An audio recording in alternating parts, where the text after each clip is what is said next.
मनुस्मृती आणि दुसऱ्या बाजूला हे भारतीय संविधान। काय आहे मनुस्मृती? या मनुस्मृतीमध्ये माणसं जन्मावर आलं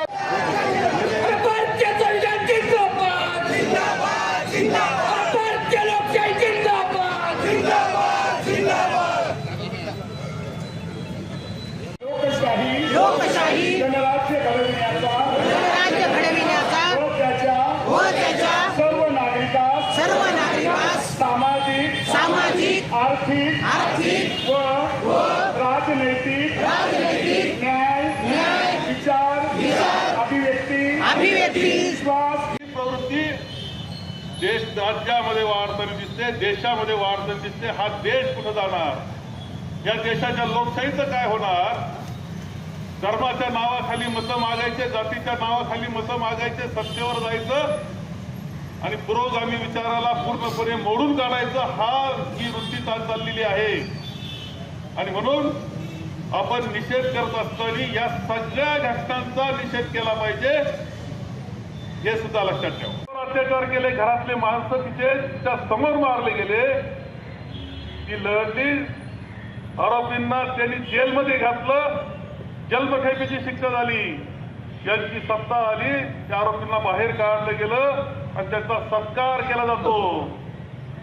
ही एक प्रवृत्ती आपण लक्षात घेतलं पाहिजे। बदलापूरच्या घटनेमध्ये त्या मुलींवर अत्याचार झाले, आरोपी मारला, पण कोणाला संरक्षण देत होते, ही कोणती प्रवृत्ती होती हे तुम्ही ओळखलं पाहिजे।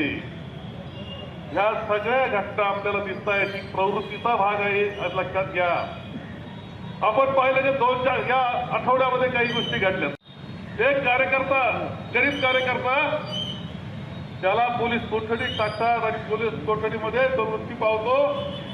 त्याची खरी चौकशी झाली पाहिजे, खोटी चौकशी कोणाच्या तरी अपराधावर पांघरून घालण्याचा कार्यक्रम सरकारने नाही केला पाहिजे, याच्यावर लक्ष ठेवलं पाहिजे। आपण कसा मरतो तो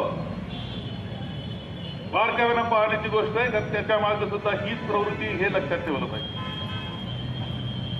देशमुख सरपंच कशा पद्धतीनं मारला जातो, काय गुन्हा, बीडमध्ये काय गुन्हा होता त्याचा?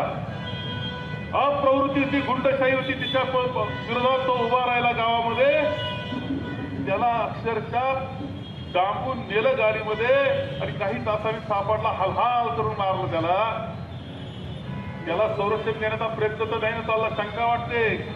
खंड्या रस्त्यामध्ये गुंडाचं श्रद्धास्थान, आराध्य दैवत, त्यांचा पुतळा कोसळतो, काही महिन्यामध्ये कोसळतो। पंतप्रधानांनी त्याचं अनावरण केल्यानंतर कोट्यावधी रुपये खर्च करून बसवलेला तो स्मारक अनावरणाकरता वापरलं जातं, ते श्रद्धास्थान आमचं कोसळल्यानंतर काय दिसतंय? त्याच्या भ्रष्टाचारावर चौकशी केली जात नाही। जे पुतळा उभा करणारे होते त्यांची श्रद्धा ही छत्रपती शिवाजी महाराजांवर नव्हती, आमच्या आराध्य दैवतावर नव्हती, हे पहिलं लक्षात घेतलं पाहिजे। हीच ती प्रवृत्ती आहे, हे लक्षात घेतलं पाहिजे। आपल्याला आणखी दिसतं स्त्रियांवर अत्याचार, मणिपूरमध्ये अत्याचार, आदिवासी भगिनींवर अत्याचार, किती भयानक पद्धतीनं झाले, मारलं गेले शेवटी अत्याचार करून त्यांना। पंतप्रधानांनी साधा निषेध सुद्धा केलेला नाही, ही एक प्रवृत्ती आहे, लक्षात घ्या।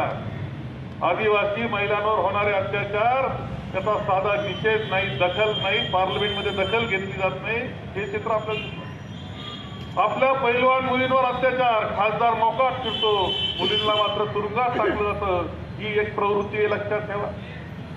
ही शिल्लक राहणार नाही, ही गोष्ट लक्षात ठेवली पाहिजे आणि त्या दृष्टीनं आपण सगळ्यांनी काम केलं पाहिजे। म्हणजे इथं मोर्चा झाला, काम संपलं, फोटो निघाले, काम संपलं, बातमी आली, काम संपलं, तर तुम्ही संपले असं लक्षात ठेवा।